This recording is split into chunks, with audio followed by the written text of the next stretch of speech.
and I sat down with Paul Hackett, Nathaniel Hackett's daddy. I don't know if you know who that is. Yeah. He was terrible at NFL. He set a culture, a winning culture. Yeah, at a which school this school that did not have one. Never. And they still don't have one. They still don't have one. Well, they have one now. No, they don't. They have one now. Did they win an SEC championship? They have one now, and they're going to the playoffs. But did they win an SEC championship? What are they, 11-1, correct? Have they won an SEC championship? Have they appeared in an SEC championship game? Not at all. Have they appeared in the college football playoff? Well, they are going to, yes. They're not there yet. Yeah, they're going to. Okay. Yes. Have they won? They haven't won anything. Well, the whole "he's a hoe" thing that became pretty popular on the internet, right? I'm sure you saw all that stuff, right? Yeah. Yeah, basically, it's a reporter called him out and says you can't turn a hoe into a housewife. Oh. All right. He got a little offended by it, but it's so true. Like, Ole Miss is they're the school, right? So they're the guy who was dating the girl out of their league, and she was known to be a little flirtatious, but they thought they turned a hoe into a housewife. LSU's used to dating the stripper, right?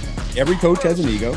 Every player has an ego. The great ones have bigger ones, than others, and you use that ego to propel yourself, or you use that to completely blow yourself up. People, oh man, Lane went to the NFL. He sucked. So did Pete Carroll. And then you know what Pete Carroll did? He won some natties at USC, and then he went and win Super Bowl in Seattle. Rick Pitino had a great line where he's a coach at St. John's.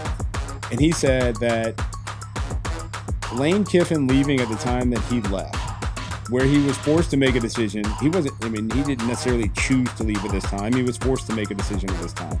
Would be equivalent to St. John's being in the NCAA tournament going into the Final Four weekend, or the Elite Eight weekend, and him leaving for another job.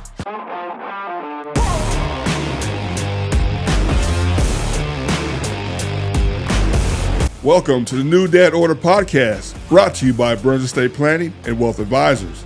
If you're in need of financial advice and or retirement planning, with 12 locations from here in Hammond, Louisiana, all the way over to Florida, they're the ones to go to. If you need their contact information, check the description down below. My name is Ray. We got Parfait over there. How's it going, everybody? Ray, how are you doing? I'm doing well, man. Thanks for asking. Pretty excited about today. Why was that? Well, Lane Kiffin. Who's that? That inspired. Yeah, we all know who that is. It's a new LSU head coach. So it inspired me to talk about the whole concept of coaches leaving their universities and how bad it is. Oh, so I've got 6 points that I want to make. Six points that I want to make. All right, I want to talk about. 6 points. I want to get them out, and this is from my perspective, playing D1 ball, and probably what those kids are going through right now. All right. Well, let's run. I'll let you get through those 6. So give me your 6, and then I can eye roll all that, and then we'll dissect some spots there. I'm curious. Okay, it may sound like a big deal because he's coming to LSU, he's getting more money, this, that, and the other. But at the same time, we'll talk about his history a little bit. But at the same time, what are we doing to these kids and their kids? Okay, I know some of them are making some money, but they're kids. About Thursday. Thursday dropped a new flavor, salted caramel. The taste of it is so good. Still the same results that you can get from the strawberry lemonade one as well. I've been using it for the last year. Still waking up at 3:50 in the morning. Body is still recovered, ready to get on the next workout. But give it a shot. Promo code NDOZZZ for a discount at checkout. Let me get into it. My first point is player development and personal growth.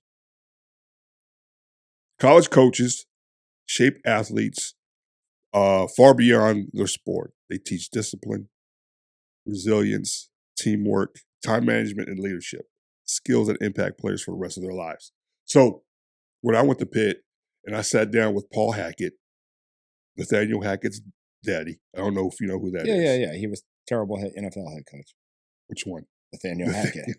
It was a joke, his coaching tenure there. It's tough. I think he's with Green Bay again now. I think he's doing something with Green Bay. He should not be a head coach. So, anyways, he may learn something, get better. Well, no, he couldn't get any worse. He may be able to get better. But Paul Hackett was my head coach there. All right. at Pitt when I got there in 91. And when he sat down in that big office and he sat down and said, look, I want you to come to the University of Pittsburgh. I want to offer you a scholarship. Whenever you need anything, come to my door. I'll be here. I know I'm bringing you all the way up here from El Paso. And you believe that? Of course. Okay. All right. No, I know I'm bringing you all the way up here from El Paso. You won't be, your parents won't be with you, but I'll be here. Okay. I'm not saying I'll be your dad. I'm not that guy, but I'll be here to support you. Okay. And as a young 18, 19-year-old. So naive.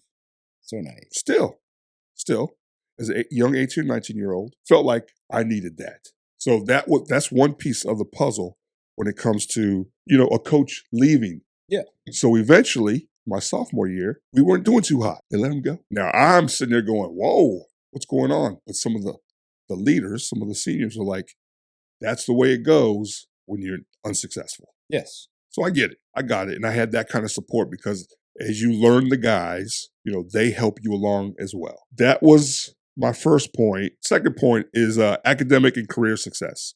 A strong coach emphasizes academics, ensuring student athletes graduate and are prepared for their careers. Their mentorship often influences major choices, internships, and future opportunities. All right. My third point is team culture and ethical standards. Coaches set the tone for integrity. What's wrong? Man, you just go. Oh. So this is sportsmanship and accountability. Their leadership creates a culture that can prevent misconduct, promote well-being, and model positive behavior for the campus community. Huh? In theory, yeah. I mean, these sound so not the way it is nowadays. But continue. I'm curious. Number 4, university reputation and visibility. Winning programs attract media attention, alumni engagement, donors, and prospective students. A respected coach becomes a public face of the institution and can significantly elevate its brand. Number 5, economic impact on the institution. Successful teams drive revenue through ticket sales, merchandise, sponsorships, and increased enrollment. A coach's success often translates into financial benefits for the entire university. My 6th point is community and societal influences. College coaches often run youth camps, speak at schools, partner with charities, and serve as role models.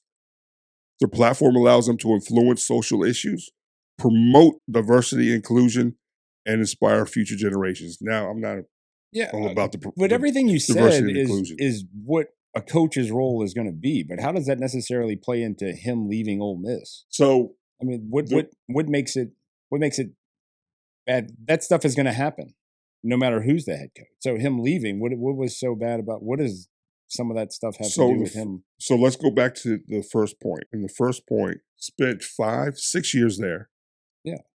Bringing in recruits, developing them. Now, every year he would lose about 8 kids to smaller schools. Looked it up. It was crazy. So he would lose about 8 kids. Yeah, kids wanted to play for him because they had number 1 offense in the nation and they were rolling. Yep. And then a better opportunity came along and he took it. But the thing is, he had developed these kids for 5 years, 6 years. He set a culture, a winning culture. Yeah, which this school did not have one. Never. And they still don't have one. They still don't have one. Well, they have one now. No, they don't. They have one now. Did they win an SEC championship? They have one now, and they're going to the playoffs. But did they win an SEC championship? What are they, 11-1, correct? Have they won an SEC championship? Have they appeared in an SEC championship game? Not at all. Have they appeared in the college football playoff? Well, they are going to, yes. They're not there yet. Yeah, they're going to. Okay. Yes. Have they won?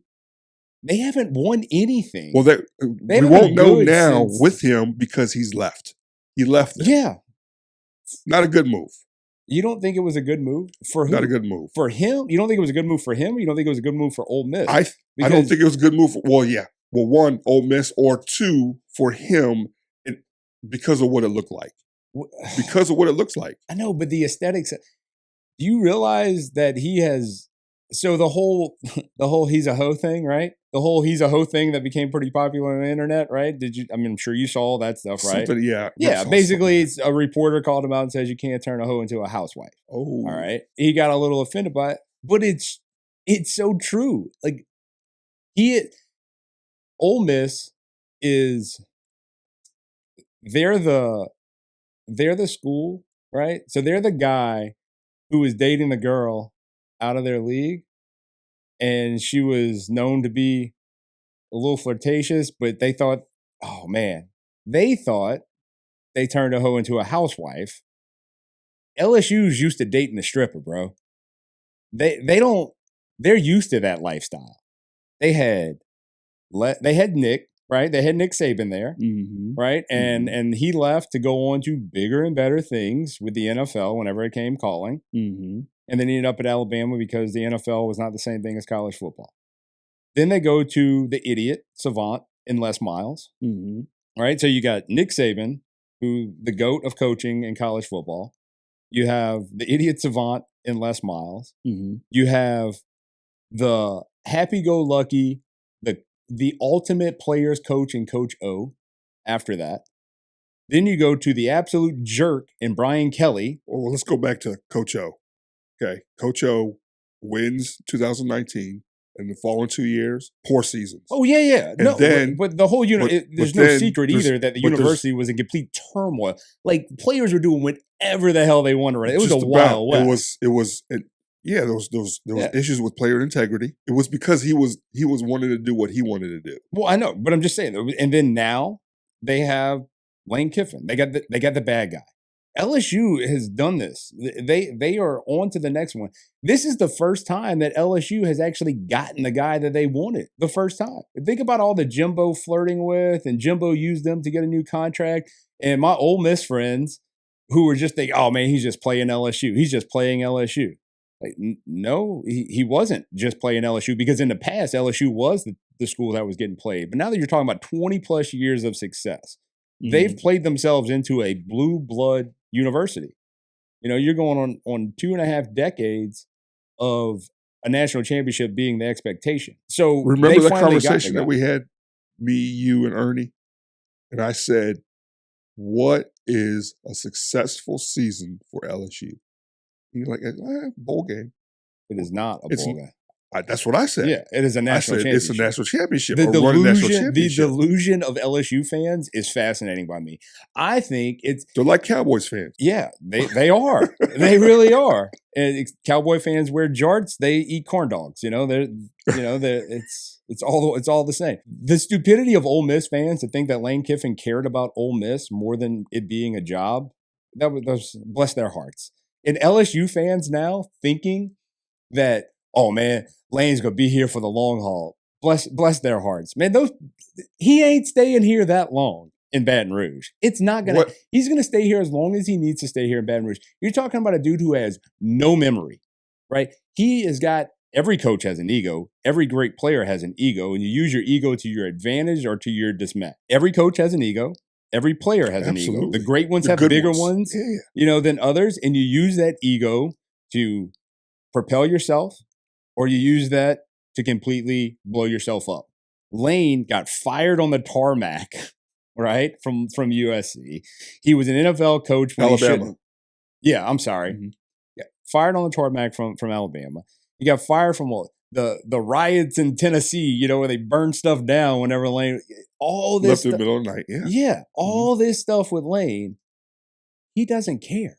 The stuff that's coming out, all the pettiness that Ole Miss, the text messages and the DMs that people are putting out that Lane sent to him, the dog that wasn't really his, it was just some university dog, but they named it after him kind of thing. It's not even his dog. That dog's staying in Oxford. Dude doesn't care. He doesn't care. He's got no memory, and he's on to the next thing. If he may be at LSU for 7 years, 5 years, 10 years, I don't know. But if he gets the opportunity for something that he wants, he's going to take that opportunity. What does he want more than LSU? Saban said he should have stayed at LSU. Yeah, because of the path that he came back to college, knowing that he failed in the NFL. People, oh man, Lane went to the NFL. He sucks. So did Pete Carroll. And then you know what Pete Carroll did? He won some natties at USC, and then he went and win Super Bowl in Seattle. To think that Lane does not want to go back to the NFL without— Is that what you think?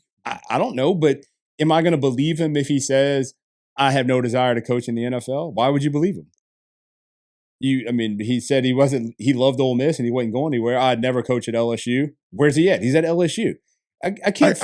I get what you're saying. I think after the whole debacle with Alabama, and then he went to, I think it was Florida Atlantic or whatever. He became the head coach there for a year, and then he came to Ole Miss. Mm-hmm. I think he had an enlightenment. I think he changed a little bit. I think he just learned how to play the game better.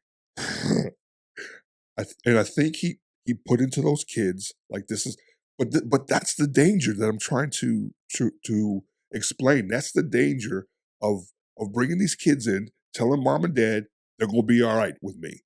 I got them. Okay, going into their homes and telling them those things and saying they'll be secure, we'll be fine. 4 years and they're gone. We'll make sure they graduate. We've got all these programs set up. We've got this set up. We got that set up. They'll be just fine. They put it in their heads. These kids come here with that expectation. Now, of course, media, us, a lot of people are like, oh, we expected that to happen eventually. Especially when they let Brian Kelly go, everybody started looking. Rick Pitino had a great line where he's a coach at St. John's. And he said that Lane Kiffin leaving at the time that he left, where he was forced to make a decision, he didn't necessarily choose to leave at this time. He was forced to make a decision at this time, would be equivalent to St. John's being in the NCAA tournament going into the Final Four weekend or the Elite Eight weekend and him leaving for another job before they had a chance to actually play for the net. That's what it'd be equivalent to. Him having to make a decision on his job in the middle of March opposed to waiting until April whenever the season is over. And that's what college football forces that's his analogy. Coaches to they don't actually have that issue. No, they don't have that. Basketball, do no, well, it would never happen. They wouldn't try to poach a guy in the middle of the NCAA tournament run. So he agrees that was a bad move. No, he agrees that the timing of I guess he may say it's a bad move, but it's a move that when is he supposed to make the decision? So when's he supposed to make the decision? When he's done making a run. Yeah, but college football is the one that needs to. It's always been an argument where coaches get poached in the middle, but National Signing Day is December 3rd. Yes. Right? That's when it starts. So if National Signing Day starts on December 3rd, but yet teams are still playing, the portal starts to open. Why not have National Signing Day in January after everything is over? Would that be so much to ask? But college football hasn't changed the rule. But I know not everybody is still playing into January, but it doesn't matter. Just make it the rule. And you would avoid some of this stuff where coaches are getting poached before the postseason even starts. So here's the thing. There's a couple things here. First thing is, why won't they let him coach? Oh, because he's going to poach the players and he's going to poach the coaches. They shouldn't let him. Oh, they're going to poach. He's going to poach players. He can call them. We all got cell phones. Yeah, that's a dumb reason. Yeah. Now, is it the reason? So the other reason would be because now he's the head coach of a rival. You think they should have let him coach? They're done. No. Oh, okay, all right. I was just making sure. Yeah.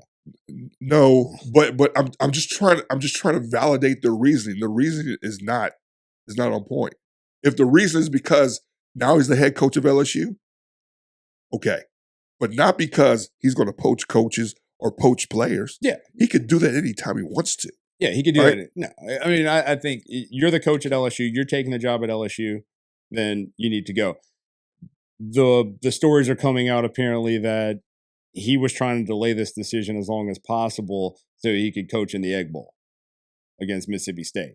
That he had already made up his mind. Whether or not that's true, it doesn't really matter. From the Ole Miss standpoint, if he would have taken the job before the Egg Bowl, then they could have moved forward. The defensive coordinator, who is now the head coach, who's actually a Hammond, Louisiana Hammond guy. Yeah. He could have already had that first win under his belt against the rival, and then everybody get on board from there, and the Lane story could kind of, go away. So whether or not that's true. So he's being super selfish is what we're trying to say. Well, I think that's the whole underlying thing is that he's been super selfish. And I don't think that it's a shocker, which also means that if you're putting more, that guy walks into your living room and you're putting that much faith into somebody who's making 7-8 figures a year, then you really don't pay attention to the college football landscape. Some of those parents don't. Well, then they're morons, and you can't we can't call them morons. Why? You can't call them morons. You got to be smarter. Should they do that? So you say they should do that research into the coach? Like, honey, I don't know about him because he he jumped from Tennessee to what head coaching the Raiders to Tennessee. So you don't think they should do that? Okay, so they walk in and say, "I'm going to take care of your son," and you're just going to believe them that they're going to take care of your son. But it's Lane Kiffin coming to the house. Okay, and you're going to be a little enamored. This storied history of coming in. It's not a great history. No, it's not a great history. It's a very public. But there's a reason why. Do you think that's why Alabama didn't consider him at all? Because Alabama didn't take him. Was there a reason why? Maybe because of the storied history? Possibly. I think that the biggest part of the Lane story is the fact of the timing of when it's happening. And that's all it is. And Ole Miss has never been good. They've had moments that they were okay. They've never really been good. So my second point is this. There is a second deadline in February. The actual deadline to sign kids is in February. It's just it opens up for the first signing day.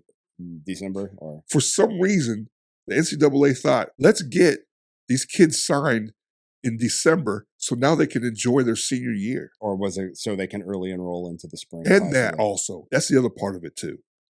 So they just need to change the rules. It's a additional rule. It's not. The kids could have waited. Yeah, they could wait. You hear what I'm saying? Like, they could have waited. Lane could have waited. Lane could have said, look, to these kids, I'm coming to LSU. I'm coming to LSU. Let me make my run. Let me make my run here. They weren't going to let him do that. Why not? LSU said no one was going to let him do that. LSU was okay with it. I'm pretty sure LSU was okay with it. They can say that, but if I'm Ole Miss, I'm not okay with that. I'm not telling Ole Miss that though. Is that an integrity issue? Well, it certainly sounds like it. You're basically just lying. How is that lying though? If I want to make this run, I'm not making my decision until after it's over. Yeah. You think Ole Miss is going to buy that? Is it? Here's the thing: if you say that, there's a decision that's going to be made. But if you say that, isn't that just if you were going to stay, you'd say you're going to stay. Obviously, you're leaving. Obviously, and if he says I'm going to make my decision after the run. He wants to make that run for the. Well, then we're making the decision for him and just go. I'd be willing to bet that that's probably an angle he tried to shoot, but there's no way you're not gonna. Hey, man, if you need that much time to make your decision, then it means that you don't really want to be here. You're saying it without saying it. That's all that is. I mean, it's pleading the fifth whenever you know you're guilty, right? I mean, there's no way that. There's no way that you would believe him that he was going to possibly choose Ole Miss. And there's no way that Ole Miss would believe that he was actually going to choose Ole Miss if he said, I'm just going to wait till after the run is over. Then I'm going to make my decision. No, man, no. If you're staying here, stay here. If you're not staying here, then go. Go now. You think that's what happened? I think it's the only logical thing that happened. I mean, obviously he would want to stay coaching. I mean, how awesome would it be for him to win a national championship? And then Ole Miss fans have to see their coach leave. If he was, it would just be hilarious. It's great. It's great for football, especially because you think it's crazy now.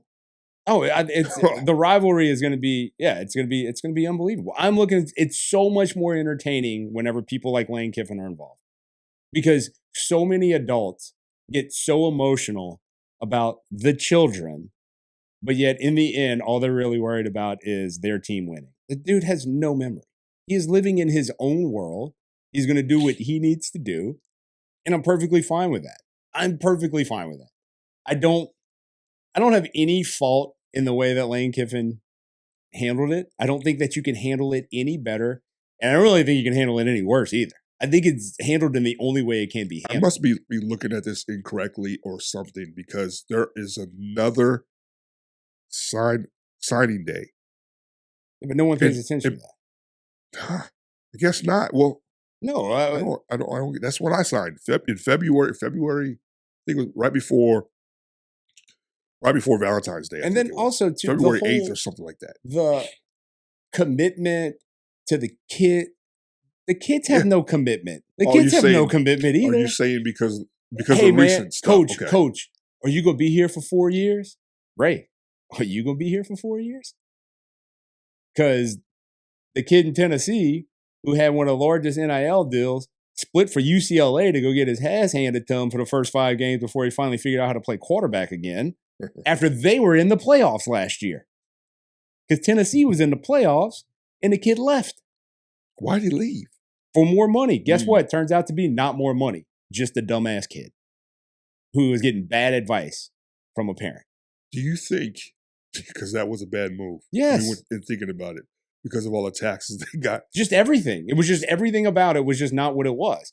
So yeah, so for someone to say, Coach, are you going to be here for 4 years? And you can look at that 5-star and say, are you going to be here for 4 years? Not saying you're going to go to the NFL. All right, so now we're talking about. Are you going to just leave to go to another school? Now we're talking about 5 stars. Or whatever. It doesn't matter. That's different. 3-star. It could be a 2-star. It could be a no-star. It could be a no-star. I'm talking about no stars. You going to still be here for 4 years?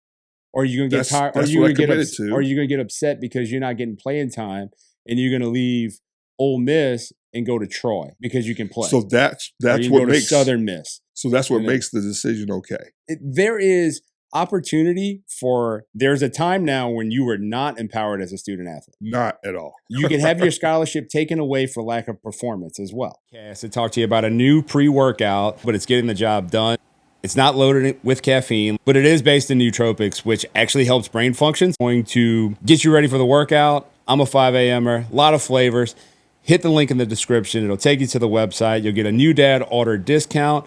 Pick your flavor. Bunch of other products as well. They have canned energy drinks. Thanks for listening. Check out Dubby and get that workout in. Because part of the reason why you got it was based off of the performance that you were providing. They can uphold you to a certain standard. And if you weren't there would be a way for you to possibly lose your scholarship. Not every single time. Most of the time, the university is going to honor a scholarship if they give it a scholarship. I understand that. But it's still not a 4-year scholarship. It's like a year-to-year scholarship. Kids can lose a scholarship, but they may not even lose a scholarship, whatever. They have the opportunity. Student athletes have so much more power now to make a decision and leave for a better environment for themselves.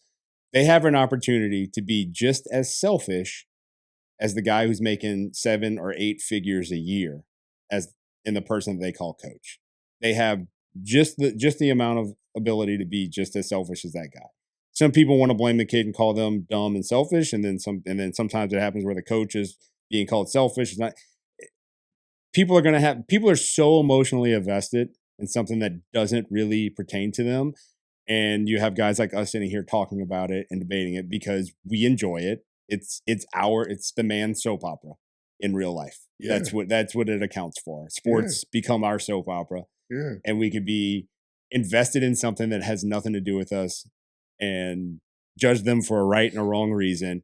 But yet, if someone came along to Ray at a company that doesn't even have to be bigger, but say it is the biggest company in the world in the same industry that you're in and offers you a salary for 30-40% more than what you're making, 50% more than what you're making, and give you the keys to this and allow you to do that. No, I get leaving for more money. I get it. Maybe it was the timing. It's all it's strictly based off of the time, which adds to the drama. But there's a lot of. I mean, when you have Bill Cowher talking about that was just a bad move. He's old. Bill Cowher, right? I guess it is. It might be. And you have Feinbaum talking about he's the biggest opposer of what happened. I guess it might be because I'm looking at it from that 90s player. But you also say Bill Cowher. Yeah. Bill Cowher coached for who? Pittsburgh Steelers, right? The Steelers. The Steelers have had the longest tenured head coaches of any organization in the NFL.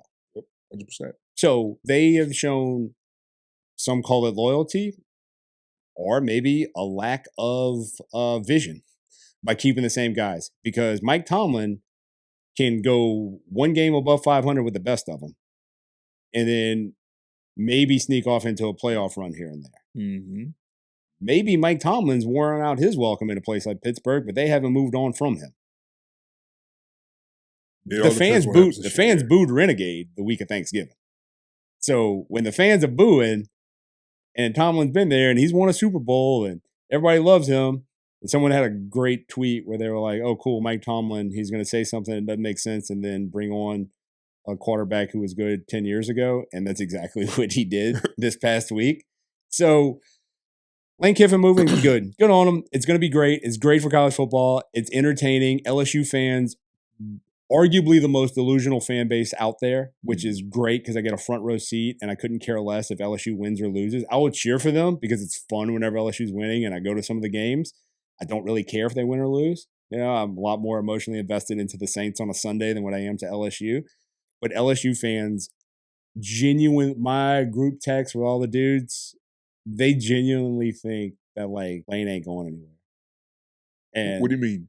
Like they think he's here, and I'm like, well, yeah, he's here until what, the Dolphins, which would just be the funniest thing in the world. It would be the funniest thing in the world if the Miami Dolphins offered Lane Kiffin a job and he left LSU to go to the Miami Dolphins. I would love it if you could sign me up for that in 5 years from now. Which I don't think McDaniels is still going to be in Miami in 5 years. But if you could sign me up for Lane Kiffin to win a national championship and then take the Miami Dolphins job, dude, that's funny. Well, okay, so it's a timing thing. I get it. But my 6 points, the only reason why they're invalidated is because of that NCAA rule. It's got to be. I don't because he shouldn't have done it. He shouldn't have done it. When he has this chance to make this run. But he didn't have the chance. When he had this chance to make this run with a team that he brought these guys in. Yes. He brought Golding in. He brought all these recruits in. Yeah, he had support from whatever they got at Ole Miss. Yeah, he had some support. But it's because he walked into those living rooms. They're going to be just fine with me. He brought these kids in there. He developed these kids. I don't think he's saying that you're going to be just fine with me. He's saying, he's saying that. He's saying whatever he needs to say to get those kids to come on. That's what I'm saying. So it's for the recruits that matter, for the big time guys that you're landing and the ones that you're trying to steal from other places in the portal. It's those kids have one goal: to get to the league. That's it. To get to the league. Oh yeah. I mean, did you hear the Marcus Spears recruiting story with Nick Saban? Did you ever hear that whenever he talked about being recruited by Nick Saban? Mm-mm. So Marcus Spears played for Saban at LSU. Marcus Spears was a defensive lineman, played in the NFL. Yeah. Yeah, but Marcus Spears, he played for old Jerry over there. Yeah. All right, so Marcus Spears, defensive lineman, he went to LSU. Saban was recruiting him. And this goes back to, obviously, the early 2000s to where players have one thing in their mind, making it to the league. Yeah. Marcus Spears wanted to play tight end. That's what he wanted to play. And whenever he's at LSU, every now and then they let him play on both sides of the ball a little bit. But Saban wanted him to come play defensive line. Like, no, man, you're going to play on the end. We're going to put you on defensive line. No, coach, I want to play tight end. No, I want to catch touchdowns and play tight end. Nick Saban took a sheet of paper. He wrote down a number on it. And he took another sheet of paper and he wrote down a number on it. Marcus Spears told the story. It's great. Slides a sheet of paper to him. Marcus Spears turns it over and looks at him. And he goes, "What's this, coach?" He goes, "Just look at it." All right? Slides him another sheet of paper. Turns it over. "So which number's bigger?" "Well, this number's bigger." He goes, "All right, well, that first one I gave you, that's the average salary of the top 5 tight ends in the NFL. That's the average salary of the top 5 defensive ends in the NFL. What you want to play?" "Coach, I'm ready to play defense." And he flipped over to the other side of the ball, and he went to LSU, and he caught a few passes because he was athletic enough to be a tight end. Yeah. But then the Cowboys drafted him to play defensive line. Yeah. In the end, that's what kids want to do. And so Lane Kiffin, like any other coach, like you said, he's going to say what he needs to say to get kids to go to that school. And he's going to move on, and he won't be the last coach to do this. And it'll be just as messy for the next coach, but it's because it's Lane Kiffin. It's because it's a guy who just doesn't care, and he's had so much little controversy around him. But he hasn't won until he's gotten to Ole Miss. LSU is fascinated by a guy, and everybody is, he's the hottest name, but he's only the hottest name because he was available. He was the only one taking calls. Everybody else said they weren't. All those guys we listed, those other guys weren't looking for stuff. And LSU finally stayed in their lane too. God, that did not mean to make a bad pun. But they finally stayed in their lane as far as going after a coach too. They went after the coach that they knew would be available instead of themselves getting played like they did by Jimbo, who I couldn't stand Jimbo. Whenever Jimbo was at Florida State, he got played LSU got played by Jimbo there. He goes to A&M. LSU got played by him, on 2 different spots by the same guy because they wanted Jimbo Fisher, who's not even coaching. Yeah. Know that. But Jimbo was the name to go after. Mm-hmm. And LSU, rather than going after the one that they have no shot with, they brought the stripper home, man. That's all it is. That's what they did. So they knew they used to dating a hot girl. They can figure it out. The only reason why I'm losing is because of the timing. I know it's and the clarification of that rule. Because if that rule's not in place, he doesn't leave. I'm telling you. But everybody, but then no coach would ever leave before. Like, what do you mean? Like then every coach would coach out the rest of the season. That's what they're supposed to do. That's usually the opportunity they're getting. Because that's why they had the signing period in February. Yeah. Because all the bowl games were done February. But we just haven't had a situation where it's not even all the bowl games are done. Because if it was just regular bowl season, you didn't have this expanded playoff, Ole Miss would not be, they would just be going to the Peach Bowl instead. They wouldn't be going to play into the playoffs. So you're not going to the SEC championship game, and you're going to the Peach Bowl, all right? Half your players aren't going to play in the Peach Bowl because they don't want to get hurt. Today. Even in the last 10 years, it's been that way where guys don't play. I'll say the last 5 years. Yeah, I agree with you. 5 years. I think it's probably more like 10, where guys started sitting out bowl games. But regardless, the expanded playoff is the thing that makes this the timing issue. Because typically seasons were pretty much done because all you had was championship week coming up and then bowl season. So if you reverse this, if this was before the expanded playoff, Ole Miss's season is pretty much over. It's just the fact that this expanded playoff is what adds that new element. That's why I'm saying that is the reason why I might. That's why it looks so messy. That's why it looks so messy. Yeah, because if it wouldn't be because he throws all playoff, those 6 topics that I talked about, he just freaking threw them in the trash. Yeah, but I don't think those topics. I don't even think those topics matter to anybody. I really don't. I think those are all. But they do. I think they're very like when these kids go to the LSU camp and they saw Coach Kelly, like, oh, Coach Kelly, pictures of Coach Kelly.